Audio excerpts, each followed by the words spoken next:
আচ্ছা, যারা এই ভিডিওটা প্রথম খুললেন তাদের উদ্দেশ্যে বলি, এই ভিডিওটা এই সম্পূর্ণ ভিডিওর সেকেন্ড পার্ট। তাই যারা এখনও প্রথম পার্টটা দেখেননি তাদেরকে বলবো আগে ফার্স্ট পার্টটা দেখে আসার জন্য, না হলে পুরো ভিডিওটা আপনাদের বুঝতে অসুবিধা হবে। আর ফার্স্ট পার্টের লিঙ্ক পিন কমেন্টে দেওয়া আছে। এবার শুরু করি।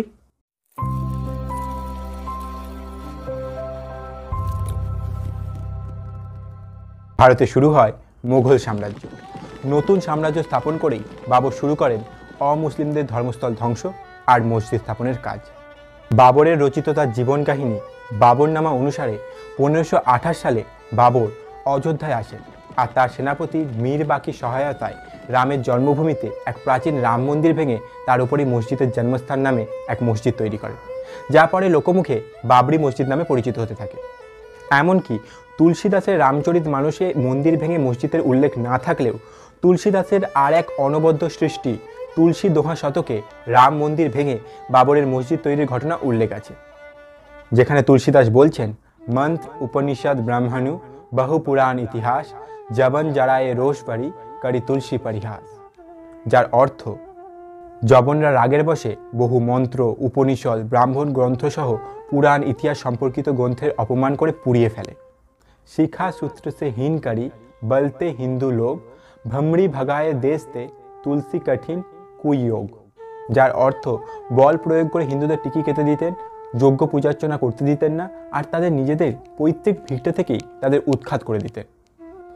বাবার বারবার আই কেকার লিনহে করওয়াল হনে পচারি পচারি জন জন তুলসী কাল করাল। অর্থাৎ সময়টা ভীষণ ভয়ঙ্কর ছিল যখন অত্যাচারী বাবর তরোয়াল হাতে সাধারণ মানুষদের হত্যা করতে শুরু করে। संवत्सर बशुबान नव ग्रीष्म ऋतु अनुमानी तुलसी अवधाई जड़ जबन अनुराध किए अनखानी। তুলসীদাস রচিত দোহাতে সময়কাল গণনা রাজা বিক্রমাদিত্যের ক্যালেন্ডার অনুযায়ী করা হতো এবং তা ডান দিক থেকে বাম দিকে গোনা হতো। তাই লাইন অনুযায়ী স্বর, যার অর্থ বান সমান 5, বসু সমান 8, বান সমান 5 আর নভ মানে 1, যা ডান দিক থেকে বাম দিকে গুনলে 1585 হয়। বিক্রমাদিত্য খ্রিস্টপূর্ব 57 বছর আগে এই ক্যালেন্ডার তৈরি করে, যার অর্থ 1585 থেকে 57 বাদ দিলে দাঁড়ায় 1528। এবার দোহার লাইনের অর্থ অনুযায়ী দাঁড়ায় আনুমানিক 1585 বিক্রমী গ্রীষ্মকালে জবনরা এই অবর্ণনীয় অনর্থ করেছিল। রাম জনম মহি মন্দ রহি तीरो मस्जिद बनाए जब ही बहुत हिंदू हते तुलसी किनी हाय। যার অর্থ, রাম জন্মভূমি নষ্ট করে মসজিদ তৈরি করার পাশাপাশি অনেক হিন্দুদের হত্যাও করেন, যা ভেবেই তুলসীদাস দুঃখিত হন। দলীয় মীর বাকি আবদ মন্দির রাম সমাজ তুলসী রোবত হৃদয় হতি ত্রাহি ত্রাহি রঘুরাজ। অর্থ, মীর বাকি মন্দির সহ রাম সমাজ নষ্ট করেন। রামের কাছে রক্ষা করার জন্য তুলসীদাস কেঁদে কেঁদে প্রার্থনা করছে। राम जन्म मंदिर जहाँ तसत अवध की बीच तुलसी रची मस्जिद तहे मीर बाकी खल नीच। তুলসীদাস আরও বলেন, অযোধ্যার মধ্যে যেখানে রাম মন্দির ছিল ওখানেই নিজ মীরবাকি মসজিদ তৈরি করেন। রামায়ণ ঘড়ি ঘট যাহা শ্রুতি পুরাণ উপখান তুলসী জবন অজান তহে করত কুরআন আজান। অর্থ, যেখানে রামায়ণ শ্রুতি বেদ পুরাণ পড়া হতো, ঘণ্টা বাদ্যযন্ত্র বাজত, সেখানে জবনদের দ্বারা কোরআন আর আজান পাঠ শুরু হলো। এছাড়াও তুলসীদাস তার কবিতাবলিতে অযোধ্যায় বাবরের মসজিদ তৈরি করার বিষয়ে বলেছেন, মাংকে খবি মসজিদ মে সইবি, অর্থাৎ ভিক্ষা করে খাবো আর মসজিদে শোবো। বাবরের সময়কাল থেকে আকবরের সময়কালে বারবার চেষ্টা করা হয় মন্দির পুনরুদ্ধারে। সেই সময় আকবর তার বুদ্ধিমত্তা প্রয়োগ করেন এবং রাজ্যে শান্তি বজায় রাখার জন্য মসজিদের ভেতরে মুসলিমদের এবং মসজিদের বাইরের এক স্থানে হিন্দুদের পুজো করার পারমিশন দেন। আকবরের জীবনী আইনি আকবরীতে অযোধ্যাতে রামের জন্মদিন উদযাপনের উল্লেখও পাওয়া যায়। বাবরের মসজিদ প্রতিষ্ঠা হওয়ার 189 বছর পর এক রাজপুত রাজা সাওয়াই জয় সিং 1717-তে বাবরের নির্মিত মসজিদের পাশে হিন্দুদের জন্য রামের আরাধনা করার একটি স্থান তৈরি করার জন্য তৎকালীন মোগল রাজার কাছ থেকে একটা জমি কেনেন। কিন্তু বহু চেষ্টার পরে, এমনকি জায়গা কেনার পরও মসজিদের পার্শ্ববর্তী কোনো স্থানে তাকে স্থায়ী মন্দির তৈরি করার অনুমতি দেওয়া হয়নি। তাই তিনি এক অস্থায়ী এক উঁচু জায়গায়, যার উপরে মন্দির তৈরির কথা হয়েছিল, সেখানেই পুজো শুরু করেন, যা পরবর্তীকালে রাম কি চবুতরা নামে পরিচিত হয়। 1611-তে ভারতে আসা একজন ইংলিশ পর্যটক উইলিয়াম ফিঞ্চ অযোধ্যা ভ্রমণ করেন। এক বইও লেখেন যেখানে তিনি অযোধ্যায় মন্দির ভেঙে মসজিদ বানানোর কথাটি উল্লেখ করেছেন। এর পাশাপাশি প্রতি বছর হাজার হাজার মানুষের অযোধ্যায় এসে সরজু নদীতে স্নান করে রামকে পুজো দেওয়ার কথাও উল্লেখ করেছেন। জোসেফ টাইফেনথালার, যিনি 1743 থেকে 38 বছর ভারতে থেকেছেন, তিনি তার বই ডেসক্রিপটিও ইন্ডিয়াতে অযোধ্যার ভক্তদের এক অস্থায়ী জায়গায় রামচন্দ্রের বালক রূপের পুজো করার কথা উল্লেখ করেছেন। মোগল সাম্রাজ্যের পর ইংরেজ আমলে আবার রাম মন্দির নিয়ে বিতর্ক তৈরি হয়। অওধের নবাব ওয়াজিদ আলী শাহের আমলে নির্মোহী বৈষ্ণবদের প্রতিপত্তি বাড়ে। এই নির্মোহী গোষ্ঠী তাদের বলা হয় যারা রামানন্দ পরম্পরা মেনে রামকে তাদের ইষ্ট দেবতা হিসেবে পুজো করে আসছেন। এবার তারাই প্রথম পুনরায় রাম মন্দির ফিরে পাওয়ার দাবি করেন। 1859 সালে তৎকালীন ইংরেজ সরকার বাবরি মসজিদ এলাকায় দুই পক্ষের অশান্তি আটকাতে একটা কাঁটাতারে বেড়া তোলে, যার একদিকে মুসলিমরা, অন্যদিকে হিন্দুদের প্রবেশের অনুমতি দেওয়া হয়। এরপর 1877 সালে সৈয়দ মোহাম্মদ আসগার নিজেকে মসজিদে জন্মস্থানের রক্ষক হিসেবে পরিচয় দিয়ে ফৈজাবাদ জেলা আদালতে একটা মামলা দায়ের করেন। তার বক্তব্য ছিল, হিন্দুরা মসজিদের সামনে যেই স্থানকে রামচবুতরা বলে পুজো করে আসছে সেটা আল্লাহর সম্পত্তি। এরপরেই 1885 সালের জানুয়ারি মাসে মসজিদের বাইরে বেদি নির্মাণ করার জন্য ফৌজাবাদ জেলা আদালতে মামলা করেন মহন্ত রঘুবীর দাস, কিন্তু আদালত তার সেই আবেদন খারিজ করে দেয়। এরপর 1934 সালের 27 মার্চ অযোধ্যার দাঙ্গায় মসজিদকে ঘিরে থাকা একটা দেওয়াল ও একটা গম্বুজ ক্ষতিগ্রস্ত হয়। পরে যা তৎকালীন ইংরেজ সরকার সেটি মেরামত করে দেয়। 1949 সালে মসজিদের ভেতরে রামের মূর্তি পাওয়া নিয়ে আবার অশান্তি শুরু হয়। এক পক্ষ বলে অন্যরা সেই মূর্তি রেখে এসেছে, অন্যরা বলে মূর্তি সেখানে আবির্ভূত হয়েছে। এবার জমির মালিকানা নিয়ে দুই পক্ষই মামলা দায়ের করে। সরকার সৌধ চত্বরটি বিতর্কিত ঘোষণা করে এবং গেটে তালা দিয়ে দেয়। এর ঠিক পরের বছর অর্থাৎ 1950 সালে গোপাল সিংহ বিশারদ এবং মহন্ত পরমহংস রামচন্দ্র দাস রামের জন্মস্থানে রাখা মূর্তির পুজো করতে চেয়ে ফৌজাবাদ কোর্টে মামলা দায়ের করে। মসজিদের ভিতরের আঙিনা বন্ধ রেখে বাইরের অংশে তাদের পুজো করার অনুমোদন দেয় আদালত। 1959 সালে আবার গোটা বাবরি মসজিদ ও তার সংলগ্ন ওই বিতর্কিত জায়গার অধিকার চেয়ে আদালতে মামলা দায়ের করেন নির্মোহী আখড়া।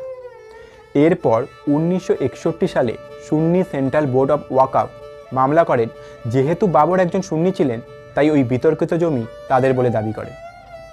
এরপর থেকে 2019-এ সুপ্রিম কোর্টের রায় অবধি বিভিন্ন সংগঠন ও কমিটি মন্দির স্থাপন আর মসজিদ টিকিয়ে রাখার জন্য আন্দোলন করেন, যা মোটামুটি আমরা সবাই জানি। এরপর 2019 সালে 9 নভেম্বর সকাল 10:30টায় রাম জন্মভূমি বাবরি মসজিদ মামলার রায় শোনায় সুপ্রিম কোর্ট। বিচারপতিরা সর্বসম্মতিতে যে রায় দেয় তাতে বলা হয়, বিতর্কিত ওই জায়গা যেখানে বাবরি মসজিদ আছে, রাম মন্দির তৈরি করার জন্য সেটি হিন্দুদের হাতে তুলে দেওয়া হবে। অপরদিকে সুন্নি ওয়াকফ বোর্ডকে মৌলভী মোহাম্মদ বিন আবদুল্লার নামে এক মসজিদ তৈরি করার জন্য অযোধ্যাতেই অন্যত্র 5 একর জমি দিতে হবে। কিন্তু সুপ্রিম কোর্টের এই রায়ের ভিত্তি কী ছিল? শুধুই কি ধর্মীয় বিশ্বাস, পুরাণ আর ইতিহাসের উপর ভিত্তি করে এত বড় একটা রায় দিয়ে দিল সুপ্রিম কোর্ট? আর কেন বাবরি মসজিদের জায়গায় অন্য কারোর নামে নতুন মসজিদ নির্মাণ করার নির্দেশ দিলেন? এই রায় দেবার সবথেকে বড় কারণ ছিল আর্কিওলজিক্যাল সার্ভে অফ ইন্ডিয়া থেকে পাওয়া প্রমাণ, যা 5 বার হিন্দু মুসলমান দুই পক্ষ ও কোর্টের রক্ষণাবেক্ষণের মধ্যে করা হয়েছিল, যেখান থেকে প্রমাণ হয়েছিল বাবরের তৈরি মসজিদের জন্মস্থানের পূর্বে ওখানে কোনো একটা মন্দির ছিল। এই সার্ভে করতে গিয়ে খনন কার্যের সময় প্রথম শতাব্দীতে রাজা বিক্রমাদিত্য তৈরি শিলালিপি ও একাদশ শতাব্দীতে রাজা গোবিন্দচন্দ্রের তৈরি শিলালিপি উদ্ধার হয়, যেখানে স্পষ্ট কথায় ওই স্থানে তাদের দ্বারা রাম মন্দির পুনর্নির্মাণের কথা উল্লেখ ছিল। এছাড়াও খ্রিস্টপূর্বাব্দ 1000 বছরের পুরনো বিভিন্ন দেবদেবীর মূর্তি, বিভিন্ন ধরনের চীনামাটির পাত্র, পুরনো মন্দিরের স্তম্ভ ইত্যাদি পাওয়া যায়, যা থেকে সহজেই বোঝা যায় পূর্বে ওখানে একটা মন্দির ছিল। এবং যে 1140 খ্রিস্টাব্দে গোবিন্দচন্দ্রের বিষ্ণুহরি শিলালিপিতে পাওয়া যায় তার অনুবাদ করে বোঝা গেছে, যার প্রথম 20টা শ্লোক গাড়োয়াল রাজবংশের রাজা গোবিন্দচন্দ্র ও তার রাজবংশের প্রশংসা করে, এবং 21তম শ্লোকে বলা আছে এই মন্দিরটি বিষ্ণুর বামন অবতার এবং শ্রীরাম অবতারকে সমর্পিত করা হলো, যিনি 10 মাথাওয়ালা রাক্ষস রাবণকে বধ করেছিলেন। এই মন্দিরের চূড়াকে প্রচুর সোনা দিয়ে ঢেকে দেওয়া হয়েছে এবং এটি এমন একটি বিশাল মন্দির যা দেশের ইতিহাসে এর আগে অন্য কোনো রাজা তৈরি করেননি। 1241 খ্রিস্টাব্দে কনৌজের রাজা জয়চাঁদ অর্থাৎ গোবিন্দচন্দ্রের নাতির কর্তৃক নির্মিত একটি শিলালিপিতেও অযোধ্যার মন্দিরের অস্তিত্বের কথা উল্লেখ রয়েছে, যে মন্দিরটি ঔরঙ্গজেব ধ্বংস করেছিলেন। এই শিলালিপিটি এখনও ফৌজাবাদ সিটি মিউজিয়ামে রক্ষিত আছে। সুপ্রিম কোর্ট এরপর এই প্রমাণও চান যে রামচন্দ্রের রাজধানী অযোধ্যা যে বর্তমান উত্তরপ্রদেশের অযোধ্যার ওই বিতর্কিত ভূমি, তার প্রমাণ কি? তখন সমস্ত পুঁথি, গ্রন্থ, পুরাণে উল্লেখ করা জায়গার বর্ণনা মিলিয়ে ম্যাপ তৈরি করে প্রমাণ করতে হয়েছে যে বাল্মীকির বর্ণনা করা রাম জন্মভূমি বর্তমানের উত্তরপ্রদেশের অযোধ্যায়। অপরদিকে অন্য পক্ষ দাবি করেন রাম এক পৌরাণিক চরিত্র ছাড়া কিছু নয়, যার অস্তিত্ব মধ্যযুগে ঘটে। বাবর রামের হিন্দু দেবতা হবার বহু পূর্বে বিদ্যমান ছিল, তাই কোনোভাবেই রাম মন্দির ভাঙা বাবরের পক্ষে সম্ভব নয়। আর তাছাড়া হিন্দু ধর্মের সমস্ত পুরাণের রচনা মুঘল সাম্রাজ্যের পর ইংরেজ শাসনকালে করা হয়েছে, যা কোর্টে ভিত্তিহীন প্রমাণ হয়। তারা আরও দাবি করেন হিন্দুদের গুরুত্বপূর্ণ গ্রন্থ রামচরিতমানস, যা আকবরের সময় রচিত হয়, যিনি নিজে একজন রাম ভক্ত, তার লেখায় কোনো মন্দির ভাঙার উল্লেখ নেই কেন? তখন হিন্দু ধর্মের এক মহান সাধু কোর্টে এসে তুলসীদাস রচিত তুলসী দোহা শতকের সেই দোহাটা পেশ করে বর্ণনা করেন, যা আমরা আগেই পড়ে শুনিয়েছি। যতবারই এই বিতর্ক আদালতে উঠেছে, কোনো বারই প্রমাণ করা যায়নি যে ওখানে মসজিদের পূর্বে জায়গাটা ফাঁকা ছিল। এই সমস্ত দিক ও আরও বেশ কিছু প্রমাণকে বিবেচনা করার পর সুপ্রিম কোর্ট বিচার করেন যে শুধুমাত্র ধর্মীয় বিশ্বাস নয়, এই মন্দির আমাদের দেশ, আমাদের সংস্কৃতি ও আমাদের ইতিহাসের জন্য কতটা গুরুত্বপূর্ণ। অপরদিকে মুসলমান ভাবাবেগকে সম্মান জানিয়ে তাদের জন্য নতুন মসজিদ নির্মাণ করার নির্দেশও দেন। এই মসজিদ তৈরির পর এটা ভারতের সর্ববৃহৎ মসজিদ হিসেবে গণ্য হবে।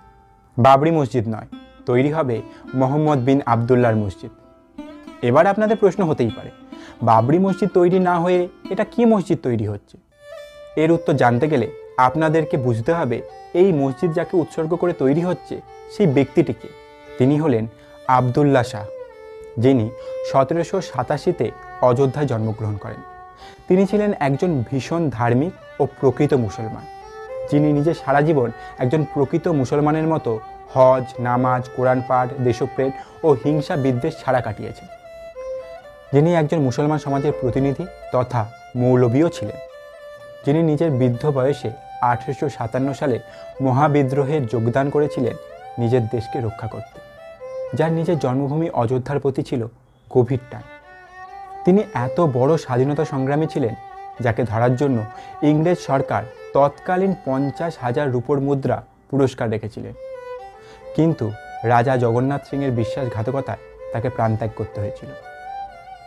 এমন একজন লোকই তো অযোধ্যার গর্ব হওয়া উচিত, তার নামেই তো কালজয়ী মসজিদ হওয়া উচিত। তিনিই তো অযোধ্যার একজন আদর্শ ভূমিপুত্র, যে নিজের সারা জীবন জন্মভূমিকে রক্ষা করতে শেষ করে দিল। তাই এই মসজিদ শুধুমাত্র মুসলমানদের নয়, বরং প্রত্যেক ভারতীয়র গর্বের কারণ হওয়া উচিত। এরকম একজনকেই তো প্রকৃত মুসলমান বলে শ্রদ্ধা করা উচিত, নাকি এমন একজনকে যে সারা জীবন অন্যকে অত্যাচার করে গেছে। তো বন্ধুরা, আমাদের কাছে যতটা ইনফরমেশন ছিল তার অনেকটাই এই দুটো ভিডিওতে তুলে ধরার চেষ্টা করেছি। পুরো ভিডিওটা বানানো হয়েছে শুধুমাত্র ইতিহাসকে তুলে ধরার জন্য, কারো মনে দুঃখ দিতে নয়। যদি ভুল করেও কারো মনে দুঃখ দিয়ে থাকি তাহলে ক্ষমা করে দেবেন। আর আমরা যদি কোনো কিছু মিস করে গিয়ে থাকি, সেটা কমেন্ট, ফেসবুক, ইনস্টাগ্রাম, ইমেলের মাধ্যমে জানাতে পারেন। আর এই বিষয়ের পক্ষে আর বিপক্ষে আপনাদের কী মত সেটাও জানাতে পারেন। ভালো লাগলে লাইক, শেয়ার, কমেন্ট আর সাবস্ক্রাইব করবেন। তো আজকের মতো এখানেই, টাটা।